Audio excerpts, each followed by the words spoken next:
Welcome everyone to another week of Church Online here at Austie.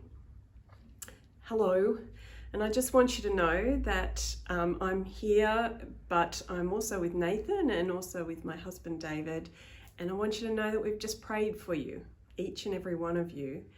And so you're on our hearts and you're in our minds, and you're certainly with me as I talk to you today from God's Word. So having said that, let me assure you, we're all loving you and wondering how you're going. And we're knowing that all of us are feeling in some way impacted by what's happening around us at the moment. And I'm also aware that people are feeling tired and exhausted. And I think ongoing uncertainty makes us feel like this. And there's also the frustration and the disappointment of lockdowns, isn't there? And also that pretty fractious political atmosphere in which we're breathing at the moment, which seems to be growing. So let's just acknowledge that we're all in our own spaces at the moment listening to this, but that's something that we all share. Yeah.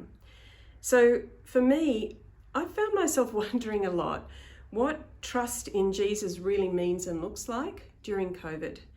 And I want to pray, I know, for safety and security. That's what I want to pray for. And I want to pray that for the world as well. And I know Jesus is calling me to trust him. But does trusting mean that everything will be okay? And what does trust look like when everything is not okay? So as we come together to look at this quite startling story of Jesus calming the storm, I want to acknowledge what an extraordinary event this is. It's a miracle. And when I was preparing for this, I was struck again by that fantastic quote from the wonderful Miroslav Volf that Graham Stanton presented to us while we were away on the weekend, away with Austie. Wasn't that a blessing? Okay, so let me just read that quote to you.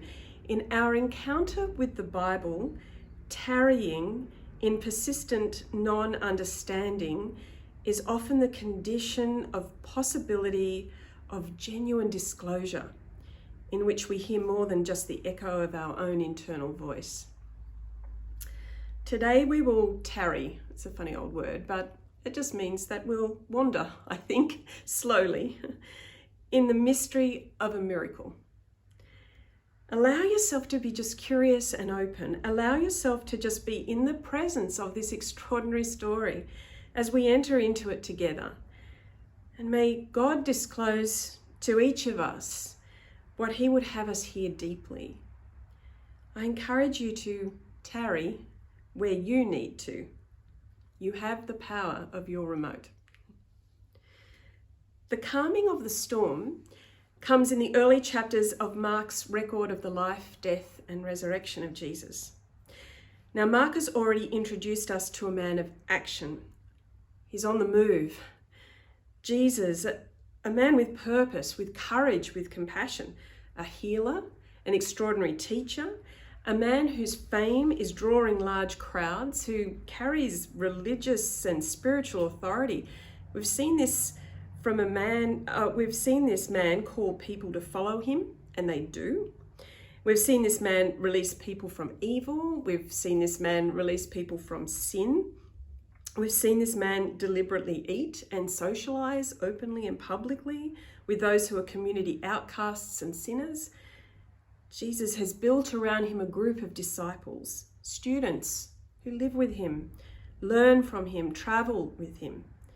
And Jesus has situated himself in and around a village called Capernaum, a fishing village, mainly Jewish, on the northern shores of the Sea of Galilee. And all of this, mind you, within the first 4 chapters of Mark. It's happening at a fast pace.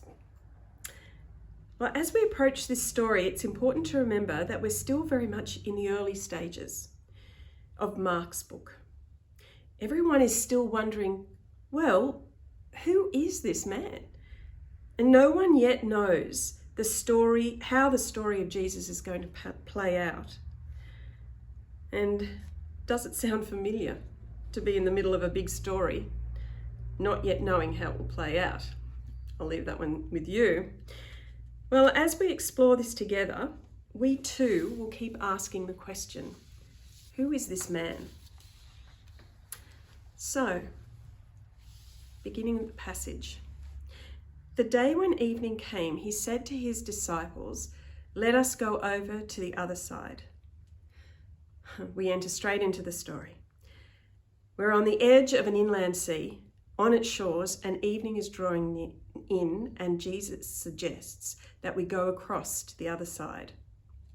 Ahead is open water, a place of fear and dread for those living 2,000 years ago. And frankly, in the dark, not that appealing to many of us now. Beyond the sea, where they're heading, are the looming hills of the territories on the other side. Foreign people, foreign ways, Gentiles, non-Jews.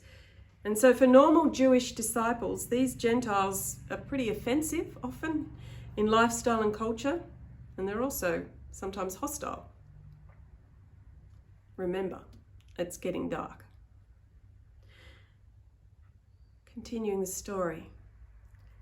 Leaving the crowd behind, they took him along, just as he was, in the boat. And off they go, into the depths, away from land, away from the crowd. Mark uses the crowd almost as a character in itself. The crowd represents the huge demand for Jesus, the insatiable appetite among people for what Jesus is offering. The crowd often presses in on him, and as Jesus turns towards the sea, we notice his breathtaking freedom, utterly free from the weighty expectations and demands of popularity and the associated attempts of the crowd to control him. He leaves the crowd behind, and his disciples follow him. Just as he was. Interesting words. Let's come back to this later. On with the story.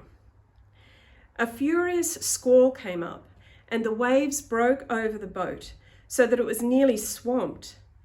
Jesus was in the stern, sleeping on a cushion. Wind, waves. The boat was being filled full. The boat is overwhelmed by water, overwhelmed by winds, overwhelmed by conditions utterly beyond anyone's control.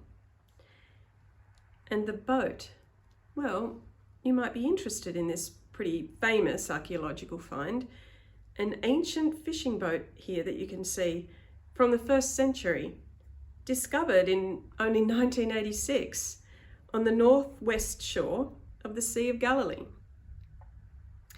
Here we see the remains of the boat. Apparently, it's 8.27 metres long, 2.3 metres wide, and with a maximum preserved height of 1.3 metres, if that means anything to you. So just have a think about the size of that boat. The boat you can see is 2,000 years old. So obviously it doesn't look as sturdy as it would have been when it was built, but it still gives a sense of the vulnerability of the disciples and Jesus, who were probably in a similarly styled vessel, in the middle of a sea, in the middle of a storm. So where is Jesus? At the back of the boat, asleep on a cushion. So to ask our question, who is this Jesus? A man who needs to sleep, a man who gets tired, a man whose body needs sleep to regenerate and to be well, a man who sleeps despite a raging storm around him. The disciples woke him and said to him, "Teacher, don't you care if we drown?" And the disciples are distressed by probably at least two things here: their imminent drowning and also the apparent lack of care from a sleeping Jesus. You know, some commentators I read note the impoliteness of the demand, but I wonder who is polite when they think they're going to die. And the disciples might also have added, except for the fact that they were panicking, what sort of idea was it anyway to get into a boat in the dark and head out into deep waters? He got up, rebuked the wind, and said to the waves, "Quiet, be still." Then the wind died down, and it was completely calm. Well, the disciples want Jesus to care, and it seems that he does, because he rouses himself from sleep. He wakes up entirely and astonishingly, with just his word, calls nature to a state of peace and rest. Oh, who is this Jesus? A compassionate and powerful rescuer, a man who has authority even over the natural world, whose word calms windstorms and waves. Let's do a short diversion from the story here. Timothy Keller teaches that Jesus' miracles are, in fact, a restoration of the natural order, bringing things back to the way things were created to be, or perhaps bringing things forward to the way things will be. Anyway, from this perspective, Jesus' miracles, mostly, say, healings and exorcisms, far from being sort of weird and abnormal, could be seen as natural things in a world which is so often unnatural, demonized, and wounded. We're looking at things, I think, from God's perspective here. A Greek commentary regarding this passage fascinatingly explains that the state of the water after Jesus calms the storm, in this Bible translated as completely calm, is in the Greek more indicative of a state of weariness. The water has become weary after its toil or hard work. Well, this takes me straight to Romans 8 and Paul describing a groaning creation, waiting with eager longing for its renewal and release from bondage, from chaos and toil. Here Jesus has released the water to rest, brought it back to the state it was created to be. And there's a taste here, isn't there, friends, of recreation. But back to the story. He said to his disciples, "Why are you so afraid? Do you still have no faith?" They were terrified and asked each other, "Who is this? Even the wind and the waves obey him." Who is this? The central question for Mark and for us. And it takes me back to the curious "just as he was" from verse 36. You know, they took him with them in the boat just as he was. In this story's snapshot of Jesus, it seems to me that we very much see him just as he is. And it's a complex picture. A man with internal freedom, a man who knows who he is and where he's going, is not pushed around by the will of the crowd, he's not disturbed by a raging storm, a man who has the same physical needs and limitations as us, a man who sleeps, who tires, who needs replenishment, a man who has compassion, who's moved by suffering, who chooses to alleviate fear and terror, the fear and terror of his disciples. A man whose voice is recognized by creation, who calls nature to rest and be still, who is obeyed by forces outside of human control. A man who inspires people to follow him, to love him, who frustrates people, who fills people with awe, amazement, wonder, and fear. In this story, Mark seems to be asking us to hold the truth of paradox here.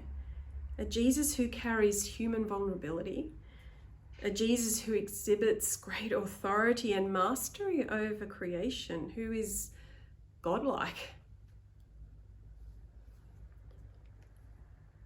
Why are you afraid? Have you still no faith? You know, these words at face value sit uncomfortably with me? It seems perfectly reasonable to experience fear in a windstorm and to cry out for rescue. So, to use Miroslav's great language, let's just tarry here for a minute. Let's just be with that discomfort, if that's how you feel as well. Be with whatever it is that you respond to those questions. Why are you afraid? Have you still no faith? Let's just explore that. You know, there's much expression of desperation and fear in the Hebrew scriptures. Psalm 69 is just one instance. Hear these moving words crying out to God. So from verse 1, "Save me, O God, for the waters have come up to my neck. I sink in the miry depths where there is no foothold. I have come into the deep waters and the floods engulf me." And from verse 14, "Rescue me from the mire, do not let me sink. Deliver me from those who hate me, from the deep waters. Do not let the flood waters engulf me or the depths swallow me up." You know, what are the Psalms but this incredible expression of relationship? A relationship of true intimacy between the people and their God. These poems and songs give expression to a relationship which is held so fast that the writers feel confident enough in it to give voice to anger, to distress, to disappointment, pleading for rescue. The writers are assured enough in their relationship to remind God of his love for them and of his promises as they plead for his intervention and protection. And I think here's the link. Relationship is what Jesus is also on about here, calling his followers, for me, somewhat abruptly, into relationship, into deep trust. As a helpful pointer and lens for us, someone that I really like, Rowan Williams, says, you know, Mark is a gospel about relationship. And this reflects the very nature of the God who reveals himself to us throughout the whole of Scripture and in Jesus. The miracles of Jesus are not exercises of arbitrary power, shows and displays, though they do act as evidence that here we have someone who's far more than just a man. Time and time again, Jesus is shown to really engage with people, to have deep compassion for their suffering, to show mercy for their situation and their trappedness. In every case, Jesus shows his willingness to be with people where they are at. And often that is at cost for him. And we notice that Jesus asks for trust for those with whom he engages.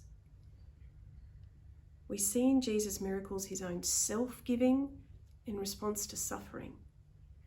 And we see the importance of receptivity on the part of those who ask Jesus for help. It's very much two-way. Jesus, who is present, emotionally moved, loving, self-giving, vulnerable, the sleeping man, and trust, faith on the part of those who receive, which often is not easy, as we see here for the disciples. But importantly, it is both giving and receiving which enable the miracles of Jesus to take effect. So what are the takeaways from this passage for you today? Well, I'm going to suggest 3 things which present themselves to me. So, number 1, following Jesus means often being out of my comfort zone and being exposed to things which are not in my control. Well, life itself often places us in situations which are beyond our control. This is frightening, but it's terribly real and true. And you know, this pandemic has made it an extraordinary feat to maintain the fantasy that all things are within my control. But the disconcerting truth about following Jesus is that this is exactly the sort of territory into which he invites us, into which we must go. Faith isn't there to shore up a false certainty or strengthen our sense of invulnerability. That's not what it's about. Jesus is inviting us deeper into what is true, deeper into the perhaps scary and even unpleasant reality of our own weakness and vulnerability. And this is the place where we learn to trust and where we find our freedom. And I thought about that freedom, and I thought, well, this includes the freedom to be able to be compassionate as Jesus was, to be compassionate to others. And this also includes the freedom to somehow remove ourselves from that real crowd anxiety, which is taking such a hold in Australia right now. Okay, 2, the second thing that this presents to me. Jesus is the one I can trust. And through him, I gain an incredible insight into the God whose trustworthiness is just beyond my comprehension. The God who creates and sustains and holds us close is the God who is intimately involved and present, who is compassionate, who is devastated by suffering, who is wanting to and making all things whole again, renewing and saving, not by coercion and control, but through relationship. We are held and sustained by love, which is the very core and essence of God. 3, this love still shocks and surprises me every day. I still don't expect the kindness of God. It still takes my breath away with joy and astonishment each time I encounter it. You know, throughout the last term, we've been exploring the Spirit of Jesus with us in Paul's letter to the Galatians. The economy of God, of his deep truth and reality, is love, is gift, is grace, all about relationship. And relationship and trust is what brings fruit, brings actual transformation, brings freedom, is life.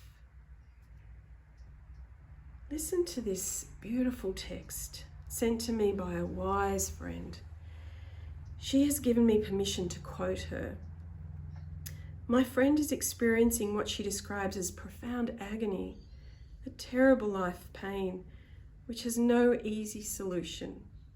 After prayer, after weeping, and after despair, my friend writes, something has definitely shifted. The weight and agony has gone. Signs of life and warmth and tentative hope appearing. Can only attribute that to God.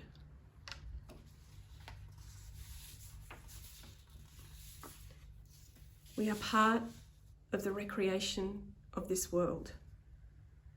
Jesus is bringing us to life as well. He's bringing out in us the people who we were created to be. Friends, we have much more than glib responses to pain and uncertainty. We know our fear, and we know that Jesus is calling us forward always, calling us to trust, taking us to places where we learn again and again what our weakness is and what his compassion is, and how he transforms and changes us in ways which surprise and astonish. You know, we are in the middle of our story, and at the moment, it's sometimes a hard place to be. But we know our story is one of resurrection, and that even here, even now, even in fear or sadness, the Spirit of Jesus is closer than our breath. Amen.